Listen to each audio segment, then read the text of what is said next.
Pekný deň želám. Zdravím, ahojte, čaute, vítam vás pri sledovaní tohto videonávodu.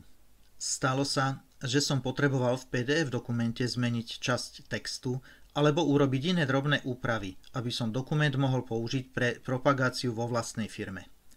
Napríklad vložiť svoje kontaktné údaje, zmeniť údaj v niektorom popise alebo preložiť text z iného jazyka, aby sa zachoval vzhľad dokumentu či letáku podľa originálu. A ešte pár slov, kto vás bude návodom sprevádzať. Som Jozef Maxoň, spolumajiteľ firmy NFTech s čistiacimi prístrojmi pre modernú domácnosť a tiež pre firmy, školy, kancelárie, úrady, skrátka pre všetkých, ktorí chcú žiť a pracovať v čistom prostredí. Obchodu sa venujem už dlho, nie sme veľká firma a veľa vecí ma baví riešiť, ak je to možné svojpomocne. A rozhodol som sa podeliť o niektoré svoje poznatky a skúsenosti, ktoré môžu pomôcť a padnú na úžitok aj ďalším, ktorí to potrebujú. A po krátkom predstavení sa poďme venovať opäť téme. Začali sme hovoriť o úprave PDF dokumentu alebo letáku. Nie som grafik, potrebujem to len občas a nákup softvéru sa mi zdal zbytočný. Našiel som jedno bezplatné riešenie. Je to grafický program Inkscape, ktorý je k dispozícii zadarmo. Po nainštalovaní na počítač, okrem iných možností, ktoré nevyužívam, sa dá použiť na jednoduchú úpravu textu v PDF dokumente. Dokáže to však len po jednej PDF stránke. Dokáže si z dokumentu vybrať jednu stránku, ktorú mu určíte pri načítaní dokumentu do programu. Po úpravách jednotlivých stránok je potom potrebné opäť dokument spojiť, ak je viacstranový. Aj na to je k dispozícii free bezplatný program. O tom sa ale môžem zmieniť v inej časti. Poďme k popisu základných ovládacích a informačných častí programu. Vo vrchnom riadku programu je bežné menu. V ponuke súbor nájdeme funkcie ako otvoriť, uložiť, tlačiť či zavrieť súbor alebo program. Teraz prejdeme do pravého dolného rohu okna programu, kde sú zobrazené súradnice aktuálnej polohy kurzora na ploche a hneď vedľa v okienku je zobrazená hodnota mierky zobrazenia. Teraz vidno, ako sa menia súradnice v závislosti od polohy kurzora. A ukážeme si, ako zmeniť mierku zobrazenia. Mierku je možné zmeniť v menu zobrazenie kliknutím na priblížiť alebo oddialiť, alebo kliknutím na konkrétnu mierku. Tiež sa dá meniť stláčaním kláves plus alebo mínus na klávesnici, ako to robím teraz. Vidíte to v okne dole vpravo. V ponuke upraviť sú známe funkcie pre editáciu ako história úprav, vrátenie úpravy, vystrihnúť, skopírovať, vložiť a ďalšie.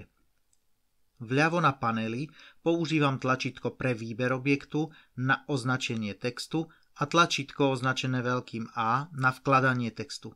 V pravej časti programu je možné upravovať farbu písma alebo jeho typ a vzhľad. Pokiaľ by v okne tieto zobrazenia neboli, otvoríme ich v menu, kde vyberieme objekt a klikneme na výplň a ťah a tiež v ponuke text vyberieme text a písmo. Tlačítkami v spodnej časti okna na pravej strane prepíname tieto možnosti úprav.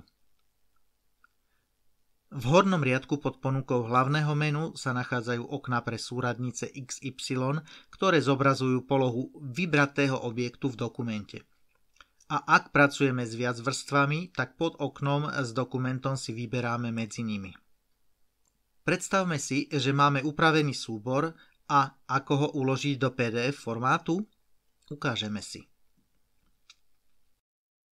Pre uloženie zvolíme v ponuke súbor možnosť uložiť ako, napíšeme si názov súboru, v okienku uložiť vo formáte vyberieme možnosť uložiť vo formáte PDF, ak treba zmeníme adresár, kde súbor uložíme, klikneme na uložiť a naše PDF je hotové. Keď potrebujeme vybrať alebo upraviť stranu z viacstranového PDF dokumentu, konkrétnu stranu vyberieme takto.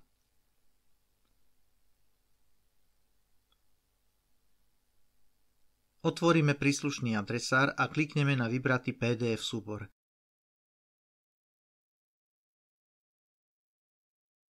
je vhodné mať v súbori typu nastavené všetky súbory. Po otvorení okna vyberieme číslo strany, ktorú chceme upraviť. Program otvorí túto konkrétnu stranu z celého PDF súboru.